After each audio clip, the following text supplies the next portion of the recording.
오늘 본문의 말씀에 따르면 예수 그리스도의 동정녀 탄생은 바로 성령으로 된 일이라고 증거합니다.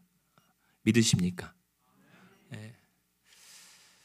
그런데 이 동정녀 탄생은 파격적인 것을 넘어서 우리에게는 다소 충격적으로 와닿습니다. 생각해보면 하나님이시라면 동정녀 탄생보다는 훨씬 더 세련되고 더 확실하고 강력한 방법이 있었을 텐데 왜 굳이 동정녀 탄생이셨을까? 만약에 하나님이 자신의 영광을 나타내실 것이라면 차라리 모세 때처럼 시내산에서 그의 찬란한 영광을, 그 위엄을 압도적으로 나타내셨으면 더 강력하고 확실했을 텐데 왜 동정녀 탄생을 통하여 예수를 이 땅에 보내셔서 우리를 이렇게 혼란스럽게 하는가 생각이 됩니다. 아무리 성령으로 된 일이라고 말씀하시지만 오히려 성령으로 된 일이기 때문에 우리에게는 종종 더 상식적으로 이해되지 않을 때가 많이 있습니다. 좋습니다. 하나님의 뜻이기에 받아들인다고 치죠. 하지만 그 중에는 너무 야속한 일들이 많아요. 오늘 본문에만 봐도 성령에 된 일이라고 하지만 성령의 일이라고 그렇게 한 인생을 파국으로 몰고 가셔야만 했는가 생각을 해봐요. 그렇지 않습니까? 오늘 본문에는 요셉에게 주의 사자가 동정녀 탄생을 알리는 본문이에요. 근데 성령께서 이 요셉에게 성령으로 된 일을 가르쳐 주셨기 때문에 이 한 남자의 인생에 절망에 빠져요. 이제 어떻게 합니까? 약혼녀의 임신을 어떻게 받아들이란 말이에요. 벌써 당장 의심이 됩니다. 아니 그냥 믿어준다 쳐도 이제 자신에게 닥칠 사람들의 주변 손가락질과 구겨진 명예, 이거 어떻게 감당합니까? 그래서 딴에는 이 요셉은 가장 상식적이고 합리적인 판단을 해요. 그게 19절에 나온 것이 뭐냐면 가만히 끊고자, 가만히 파오네요. 근데 그런 상식적인 판단과 결정조차도 하나님께서 못하게 하세요. 우리는 합리적으로 신앙생활을 하는 게 맞다라고 하지만 그조차도 막으신단 말이에요. 성령의 일이라고. 근데 이 남편 요셉만이 아니라 아내 될 마리아도 마찬가지예요. 이 성령으로 된 일 때문에 평범하게 살아가던 한 여자의 인생이 파국으로 치달아요. 이제 이때 당시는 1년의 약혼 기간을 두고 1년 후에 이제 함께 결혼식으로 가정을 꾸리는 절차이란 말이에요. 근데 이제 어느새 이제 약속된 1년의 약혼 기간이 지나서 사랑하는 남자와 가정을 꾸려 살려고 했던 평범한 한 여자의 인생이 망가져 버려요. 한순간에 혼란스럽습니다. 게다가 결혼 전에 임신했다라고 하는 불명예와 수치 때문에 이제 이 여인의 인생은 앞이 어떻게 될지 예상이 안 됩니다. 이렇게 이 두 사람은 성령으로 된 일 때문에 결혼 전부터 위기에 빠져요. 그것도 모자라서요. 많이 양보해도 성령으로 잉태된 이 아기 때문에 이 가정은 이제 그 이후로 계속 이리저리 쫓겨다녀야 돼요. 도망 다녀야 돼요. 게다가 그런 고생의 대가도 없이 이들 가정에 안타까운 일은 뭐냐면 정확히는 나오진 않지만 남편을 먼저 잃어요. 그리고 아내 된 마리아는 나중에 홀로 적어도 최소한 6남매를 홀로 키워내야 합니다. 그러니까는 그렇게 참 언제쯤이면 끝내라고 하는 인생이 그래도 아무 말 하지 못하고 꾹 참을 수밖에 없는 거는 천사가 자신들에게 찾아와서 일러준 말씀 때문에 이 모든 일이 성령으로 된 일이라고 하기 때문에 그냥 아무 말도 못하고 꾹꾹 눌러 참기만 하는 거예요. 한마디로 성령으로 된 일 때문에 인생이 꼬여버린 거예요. 이게 무슨 성령의 일이라는 말인가 생각해 보게 됩니다. 혹시 여러분은 어떻게 생각하십니까? 혹시 여러분의 삶에도 분명 이것은 하나님의 일이고 성령으로 된 일이라고 믿는데 자꾸만 여러분의 상황이 꼬여버리는 것 같고 오히려 더 안 좋아지는 경우가 있습니까? 그럴 때 여러분은 어떻게 받아들이십니까? 오늘 본문에서만 봐도 1장과 2장에 보면 요셉을 주의 천사가 적어도 3번을 만나주거든요. 여러분, 우리는 기도하면서 주여 나를 만나 주시옵소서, 천사를 보내주시옵소서, 보호하여 주시옵소서 기도할는지 모르지만 지금 이거 천사 3번 만났다가 완전히 지금 파국이거든요. 이거 무서워서 천사 1번 만나겠다라고 구하겠습니까? 아니, 주의 성령이라고, 성령으로 된 일이라고 하는데 내게 성령을 부어주시옵소서라고 기도하는 게 두렵지 않겠습니까? 오히려. 그래서 묻습니다. 왜 하필 하나님은 동정녀 탄생이어야만 했을까?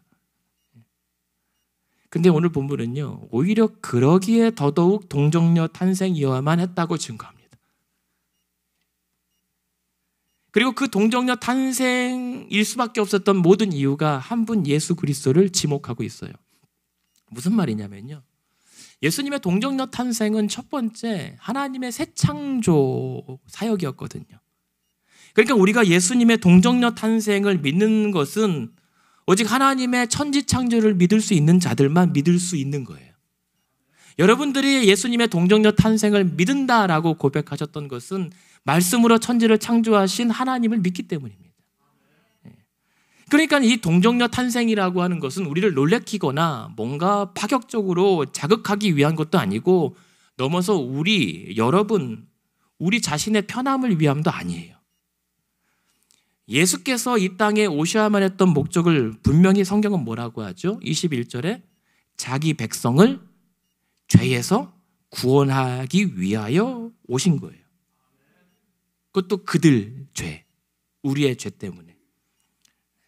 그러니까 이를 위해서 하나님은 이 죄의 고리를 끊어내셔야만 했던 거예요.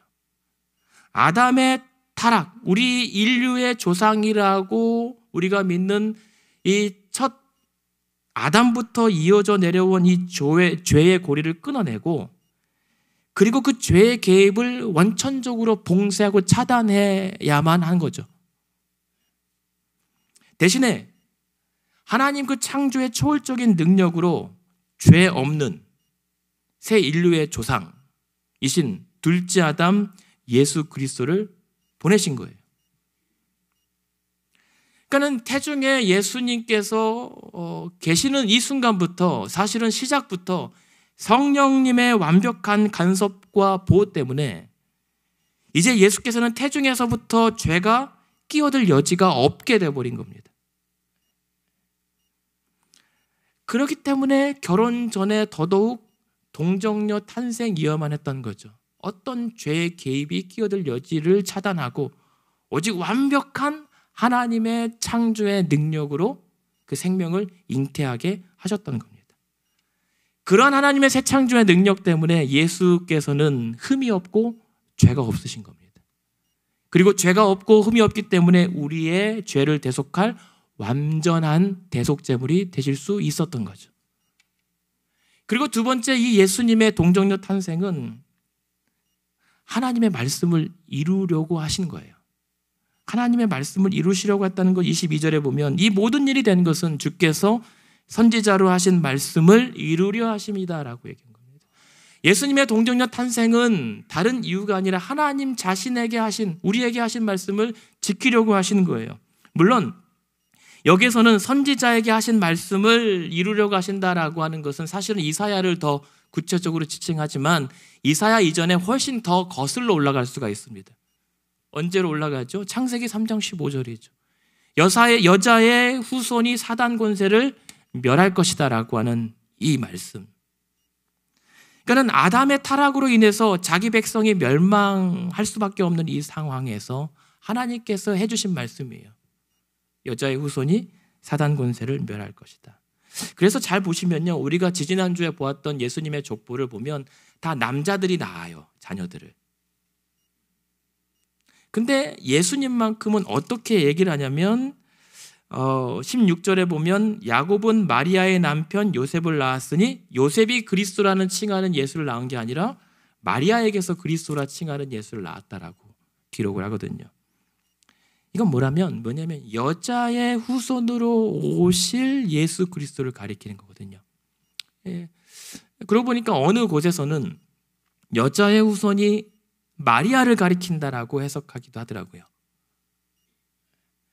그러나 그것은 다릅니다. 아니, 틀립니다.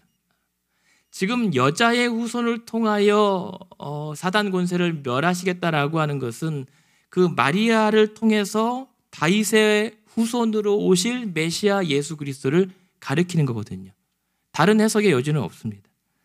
그러니까 지금 무슨 말이냐면 이 동정녀 탄생은 법적으로는 예수께서 다윗의 후손이라고 하는 사실을 증명하되 생물학적으로는 여자의 후손으로 오신 참 사람이라는 거예요.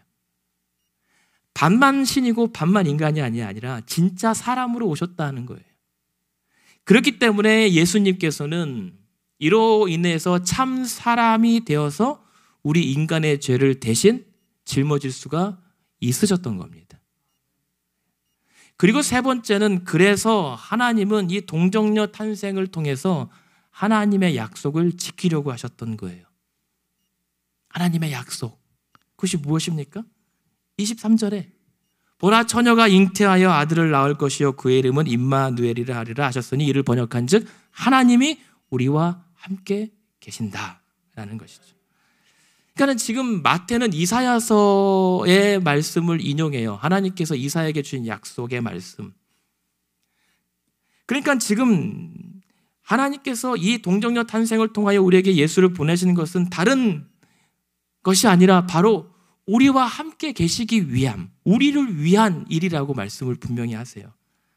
그러니까 예수님의 동정녀 탄생은 와 신기하다 그러니까 믿으라라고 하는 기적 체험이 아니라 그렇게까지 해서 예수로 말미암아 하나님은 우리와 함께 있고 싶으시다라는 사실을 우리에게 알려주시는 거예요. 내가 너희와 끝까지 함께 하겠다라고 하는 약속을 지키고 싶으신 거예요. 그래서 마태복음이 지금 이 1장 23절에 하나님이 우리와 함께 계시다라고 하는 말씀으로 시작해서 마태복음 28장 20절에는 어떻게 시작하죠? 내가 세상 끝날까지 너희와 함께 할 것이다 라고 마무리가 되거든요. 그러니까 우리가 하나님의 소원이 있잖아요. 하나님의 소원은 태초부터 아니 영원전부터 영원까지 딱 한 가지예요. 하나님의 소원. 그 한 가지 소원은 우리와 함께 있고 싶다는 거예요. 하나님께서 우리에게 바라시는 것은 우리와 함께 하고 싶시다는 사실. 그거 한 가지 외에는 없어요. 그래서 하나님께서는 성경 내내 틈만 나면 뭐라고 말씀하시냐면 백성들에게 내가 어떻게 하면 좋겠냐라고 해요. 내가 어떻게 하면 내가 너희의 하나님이 되고 너희가 내 백성이 될 것인가를 계속 고민하고 탄식하고 신음하세요. 그것이 성경 내내 하나님의 한 가지 소원입니다. 그리고 마침내 요한계시록에서 새하늘과 새 땅에서 그 일이 이루어진다라고 말씀하시는 거죠. 그러니까 지금도 우리와 함께 하시기 위해서 이 동정녀 탄생을 통하여 예수를 내어주시고 그래서 우리에겐 영생을 얻게 하신 겁니다. 그것 때문에 예수는 동정녀 탄생이어야만 했던 거죠. 그렇게 본다면 성령으로 된 일 때문에 인생이 꼬였다고요. 성령으로 된 일 때문에 한 남자와 한 여자의 인생이 파국으로 치달았다고요. 그렇게 따진다면 사실 억울한 것은 우리가 아니라 사람이 되신 예수님이죠. 그렇게까지 해서 예수를 이 땅에 보내신 이 사건은 그러니까 예수님의 이 동정녀 탄생은 결국에는 자기 백성을 향한 그 자기 백성을 그 자신들의 죄로부터 건져내시기 위한 하나님의 일방적인 사랑의 구걸이죠. 그러니까 지금 23절에 임마누엘이라고 하는 이 약속이요. 이 약속을 주실 때부터 그랬어요. 하나님은 일방적이었던 거예요. 무슨 말씀이냐면 이 처녀가 잉태하여 아들을 낳을 것인데 임마누엘이라고 하는 이 약속은 어느 상황에 주어졌냐면 이사야서 7장인데요. 당시에 아하스 왕이라고 하는 못된 왕이 있었어요. 근데 이 아하스 왕에게 하나님께서 이렇게 말씀하세요. 야, 한 가지라도 좋으니까 내게 징조를 구해라. 그럼 내가 너 지켜줄게. 이렇게 하나님께서 구걸하시거든요. 근데 이 아하스 왕이 어떻게 얘기한 줄 아십니까? 믿음 좋게 하나님 필요 없습니다. 난 하나님을 신뢰합니다. 내가 하나님을 믿기에 아무런 징조나 사인 필요 없습니다 라고 당당하게 외치거든요. 왜 그런 줄 아십니까? 믿음 좋은 게 아니라 입으로는 하나님을 내가 신뢰합니다, 믿습니다 라고 해놓고 뒤로는 아수르 왕을 의지하려고 그랬거든요. 그리고 세상에 더 화려한 제단을, 그 우상의 제단을 쌓기 위해서 말로는 그렇게 해놓고 나는 징조 필요 없습니다 라고 거절했던 못된 왕이 있어요. 그래서 그런 구하지 않겠다라고 하는 그 당시에 하나님께서 필요 없다는 그에게 일방적으로 주신 약속이 임마누엘의 약속이에요. 그러냐? 그래도 내가 그러면 내가 따라갈게. 그런데 하나님은 속도 좋으시죠. 그런 왕의 이름을 1장 9절에 보십시오. 1장 9절에 누가 떡하니 올려져 있습니까? 1장 9절에 우시아는 요담을 낳고 요담은 아하스를 낳고 아하스는 히스기야를 낳고 이 못된 아하스 왕의 이름을 그 예수의 족보에까지 떡하니 올려놓으시는 거예요. 이러니 하나님의 일방적인 사랑의 구걸 아니겠냐 말이에요. 이제 그런 맥락에서 오늘 예수님의 동정녀 탄생도 마찬가지입니다. 예수님의 동정녀 탄생 성령으로 된 일은 애초 이 사건 처음부터 우리의 뜻이 끼어들 여지가 없다는 거예요. 그것은 하나님의 완벽한 구원의 통보인 거예요. 예수의 동정녀 탄생은. 우리가 개입할 여지가 없습니다. 이 구원의 시작부터. 그냥 온통 처음부터 마지막까지 구원은 하나님의 일인 거예요. 그래서 뭐라고 얘기하시는 거냐면 예수는 성령으로 잉태된 것이다라고 하면서 우리는 이렇게 읽어요. 하나님의 말씀이죠. 이제부턴 내가 이루겠다. 내가 너희를 구원할 것이다 라고 하시는 거죠. 그래서 그러니 요셉과 마리아에게는 대신에 하나님께서 공통적으로 주의 천사를 통해서 당부하신 말씀이 뭐냐면 20절에 오늘 본문에 보면 무서워하지 말라는 거예요. 마리아에게서도 누가복음 1장 30절에 보면 마리아에게도 이 성령으로 된 일을 두고 무서워하지 말라는 겁니다. 내가 이루겠으니 너희는 두려워하지 말라. 그게 성령의 인생에게 주시는 약속인 거예요. 두려워 말라. 두려워 말고 잠잠히 그가 이루신 일들을 보라. 주님께서, 아니 그가 일하신다. 그래서 예수님의 동정녀 탄생은 복음이에요. 하나님의 전적인 이름이 그분을 통해서 우리를 구원하신다라고 하는 이 사실을 선포하는 거기 때문에. 멋지지 않습니까? 우리 하나님. 뭔가 조금 더 세련된 방법이 있을 거라고 생각했는데 그 난해한 동정녀 탄생을 통하여 우리를 혼란에 빠지는가 싶더니 하나님의 이 엄청난 내가 일할 것이다 라고 하는 하나님의 이 당당한 포부를 밝히는 선포란 말이에요. 그런 하나님의 일하심 앞에 대신 우리에게는 그런 성령에 되어진 일들을 감당하는 성령의 사람들이 감당할 몫은 따로 있어요. 첫 번째는 그 하나님의 되어주시는 하시는 일 앞에 자기 고집을 꺾는 겁니다. 19절에 보면 요셉이 어떤 사람이에요? 요셉은 의로운 사람이라고 합니다. 이 의로운 사람이라고 하는 것은 착한 사람이기보다는 그냥 요즘 말로 꽉 막힌 사람이라는 거예요. 율법을 아주 중요하게 여기고 원칙과 옳음과 정의를 분명히 할 줄 아는 사람이에요. 그래서 의로운 사람이었기 때문에 이 마리아, 이 처녀의 임신된 사실을 고민하여 끊어내는 것, 율법상 이혼하고 오히려 돌로 쳐 죽이는 것이 맞다라고 생각하는 사람이라는 거예요. 그러나 그러한 상황에서 19절에 가만히 끊고자 했다라고 하는 것은 조금 착한 사람인 거죠. 조용하게 그 여인을 이제 파혼을 하려고 헤어질 결심을 한 거죠. 그런데 하지 말래요. 그 여인을 데리고 오라고 하는 그 말씀에 자기가 살아온 철칙에 따르면 도무지 용납되지 못할 그 자기 의와 고집을 어렵진 않았겠죠.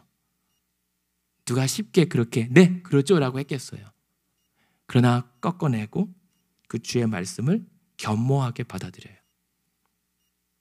두 번째는요, 그런 성령에 되어진 일들을, 하나님의 앞서 행하시는 일들을 위해 필요한 몫은 뭐냐면 그 말씀을 믿고 순종하는 겁니다. 그러니까 24절에 보면 요셉은 뭐라고 해요? 도무지 상식적으로 납득이 되지 않는 이 일을 받아들여서 24절에 요셉은 잠에서 깨어 일어나 주의 사자의 분부대로 행하였다라고 얘기하거든요. 그리고 25절에 그 아들을 낳고 이름을 예수라라고 했다는 것은 호적에 올렸다는 거예요. 그 아들을 그냥 다음에 마음이 변한 것이 아니라 그 아들을 자신의 아들로 법적으로 받아들였다라고 하는 순종입니다. 그런데 이 남편 부창부수라고 하나요? 이 남편 요셉도 그렇지만 마리아도 누가복음에 보시면 당황스럽죠. 무슨 말입니까? 저는 아직 결혼도 안 했습니다 라고 했었던 그 혼란과 혼돈 가운데 이렇게 얘기하거든요. 하지만 주의 말씀대로 내게 이루어질 줄 믿습니다 라고 믿고 자신의 삶을 의탁해버려요. 그러니까 두 사람이 만난 것 같아요. 그러니까 두 사람이 각자 다른 환경에서 그렇게 믿고 순종할 수 있는 두 사람이었기 때문에 성령에 되어진 일들을 그 어려움 가운데서 끝까지 잘 감당하지 않았을까. 여러분의 지금 같이 앉아 계시는 옆에 분들과 마찬가지처럼. 그러면서 세 번째, 이 하나님의 하실 일들을 위해서 더 중요한 작업이 있었던 게 뭐냐면 그 뜻이 이루어지기까지 기다리는 거예요. 그 기다림을 무엇으로 오늘 본문은 표현하냐면 25절이에요. 요셉이 아들을 낳기까지 아내와 동침하지 않았다라는 겁니다. 이것은 뭐냐면요, 예전에 다윗은 밧세바의 수치를 덮고 가리기 위해서 온갖 모략을 동원해요. 실패하죠. 하지만 이번만큼은 요셉은 그냥 있는 그대로 받아들여요. 성령에 되어진 일이기 때문에 그 하나님 뜻에 자신의 삶을 맞춰보겠다라고 하는 의지로 결단합니다. 무슨 말이냐면 우리가 하나님의 일을 보기 위해서 아주 매우 중요한 일이 하나님보다 앞서지 않는다는 것. 하나님보다 앞서려거나 앞서가지 않는다는 것은 매우 중요한 일입니다. 성령으로 된 일이고 하나님이 어차피 하실 일이라고 내가 조금 반보 앞서간다고 뭐 대단한 일입니까? 아니에요. 왜냐하면 오늘 이 하나님은 동정녀 탄생을 위해서 오늘 이 마태복음 1장에서만 갑자기 일하신 게 아니거든요. 하나님은 예수 그리스도의 동정녀 탄생을 위해서 이미 오래전부터 일해 오셨어요. 그래서 예수께서 아브라함과 다윗의 후손으로 오시기 위해서 동정녀 탄생을 위해서 엄청나게 일해 오셨단 말이에요. 하마터면 요셉이 그르칠 뻔했던 상황인 거예요. 무슨 말입니까? 창세기에 보시면 어떤 사건이 있습니까? 아브라함의 아내 사라가 애굽 왕 바로의 침실에 들어갈 뻔했는데 그것을 막으세요. 만약에 그때 바로의 왕의 침실에 들어갔으면 지금 예수 그리스도의 족보는 온갖 의심과 눈초리를 받겠죠. 그런데 그 아브라함의 아들 이삭 마찬가지로 부전자전인가요, 이번에는? 이 이삭의 아내 리브가가 블레셋 왕 아비멜렉의 침실에 들어갈 뻔했던 것을 통해서 하나님은 또 보호하세요. 막으신 거란 말입니다. 이미 그때부터 예수께서 아브라함의 정통 후손이 되기를 계속 우연처럼 보이는 사건을 통해서 해오신 거예요. 다윗에게는요, 성경에 보시면 사무엘 하에 사울의 딸 미갈에게는 자녀가 없었다라고 얘기해요. 이게 무슨 말인 줄 아십니까? 다윗의 후손은 사울 왕조로부터 나오지 않는다라고 하는 거예요. 그러한 의심의 여지를 아예 차단해버려요. 하나님의 일입니다. 그러면서 열왕기상 1장에 보면 다윗이 나이가 들어 늙어요. 그때 시중두는 처녀 수냄 여인 아비삭을 넣어요. 근데 열왕기상 1장 4절은 이렇게 기록합니다. 갑자기 다윗이 나이가 늙었지만 그 아비삭과는 잠자리를 하지 않았다라고 얘기를 하거든요. 무슨 말입니까? 오늘 마리아를 통한 다윗의 후손을 통한 동정녀 탄생을 위해서 늙은 다윗조차도 하나님께서 간섭하여 하나님의 일을 이루고 계셨다라고 하는 증거예요. 그러니까 요셉이 25절에 아들을 낳기까지 동침하지 않았다라는 이 사실은 그로 말미암아 하나님의 오래전부터 계획된 일을 그르치지 않고 성령으로 된 일을 온전히 감당해 나갔다라고 하는 기록이에요. 하나님은 그렇게 일하세요. 각기 우연처럼 보이는 개별적인 사건들로 하나님의 한 뜻을 이루신단 말이에요. 여러분들의 각자의 편린으로 흩어져 있는 그런 사건과 기억과 모든 상황을 통해서 하나님은 자신의 뜻을 이루고 계십니다. 그래서 오늘 성탄절을 앞두고 하나님은 오늘 말씀을 통해서 우리에게 물으시는 거예요. 그냥 예수의 동정녀 탄생을 믿을 것인가 말 것인가를 넘어서 그를 통한 하나님의 뜻을 완벽히 이루실 때까지 앞서지 않고 겸손히 다시 주와 함께 나아갈 준비가 되었는가? 하나님은 지금도 그 일을 우리와 함께 이루고 싶어 하세요. 그러면서 하나님은 바라는 건 우리가 그 일을 잘했느냐 못했느냐가 아니라 그냥 그 길에서 함께 있고 싶으신 거예요. 그냥 그거면 돼요. 하나님 오늘도 여러분과 함께 하고 싶으신 거예요. 여러분들이 어떤 기쁨의 순간과 슬픔과 절망의 순간이 있을지 몰라도 하나님 내가 이걸 이겨내겠습니까? 아니 내가 이 일을 감당할 수 있겠습니까가 아니라 그냥 그 순간에도 나와 함께 하겠느냐 묻고 계시는 거거든요. 그게 하나님의 영원전부터 영원까지의 소원이에요. 그 일을 위해서 하나님은 그 모든 것을 다 포기하신 거예요. 맥스 루케이도라고 하는 분의 책에서 본 것 같아요. 근데 출처가 제가 기억이 안 나서 못 찾았는데 아무튼 이 글을 읽었어요. 한 아빠가 어린 딸과 함께 정원을 가꾸고 있어요. 근데 아빠 입장에서는 그 딸이 걸리적거리기만 하거든요.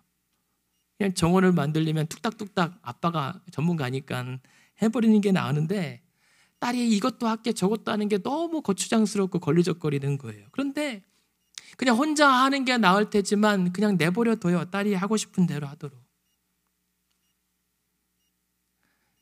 그러면서 아빠랑 같이 정원을 만든다는 것이 마냥 신난 이 딸이 한창 끙끙거리다가 조금 지나서 이마에 땀을 딱 닦아내면서 아빠한테 환하게 웃으면서 이렇게 얘기해요. 짠! 나 잘했지 아빠. 잘하긴 뭘 잘해요. 다 삐뚤삐뚤하고 다 막 엉클어졌고 서툰데 하나도 안 예쁜 이 정원.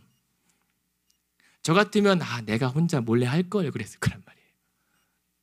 근데 이 아빠가 그 딸의 환한 미소를 보고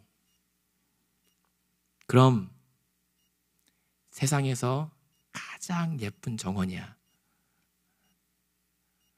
라고 웃으면서 그 딸을 꼭 안아줬다는 겁니다. 그게 하나님 마음이라는 거죠.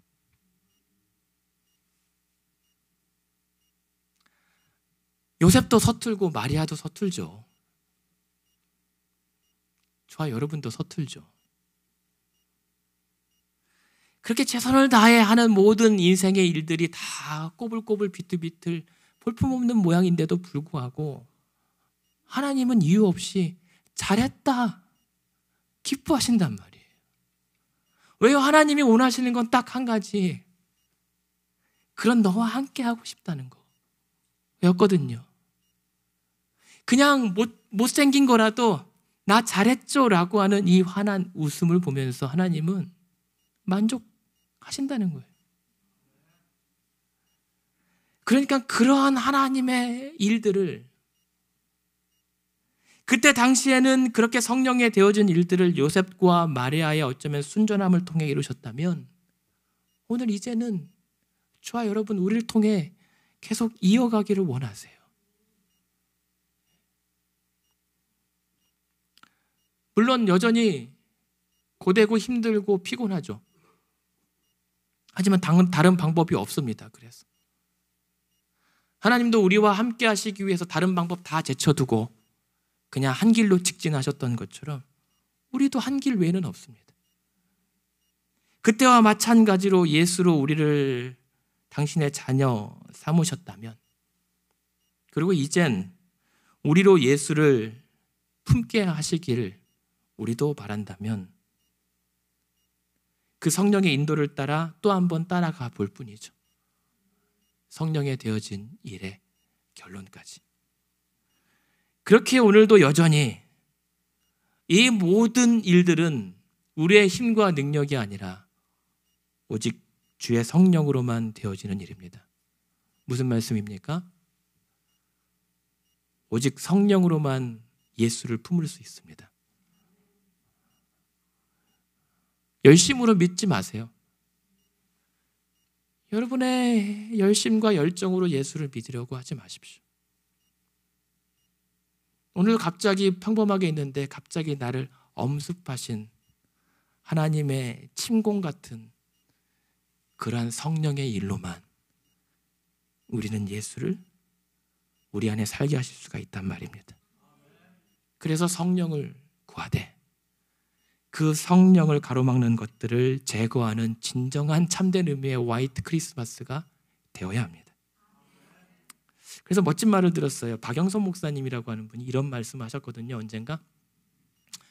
그러니까 오늘도 대차게 웃으며 그 자리에 서 있어 보라고. 그러면 그 다음부터는 하나님이 일하실 거라고.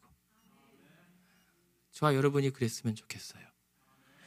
오늘도 그렇게 한번 웃어보며 우리에게는 도무지 이해되지 않는, 그러나 그것이 성령의 하나님의 일이라면 믿음의 자리에 한번 서보되 한번 크게 웃어보는 거죠.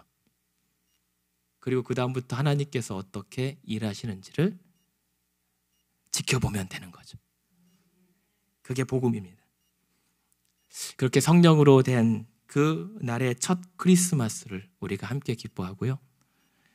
또 성령으로 말미암아 이제 그날 그가 다시 오실 마지막 크리스마스를 그렇게 꿋꿋이 기다려보는 그런 성탄절의 성도와 교회 되시기를 이 땅의 영광의 왕으로 오신 예수님의 이름으로 축원드립니다.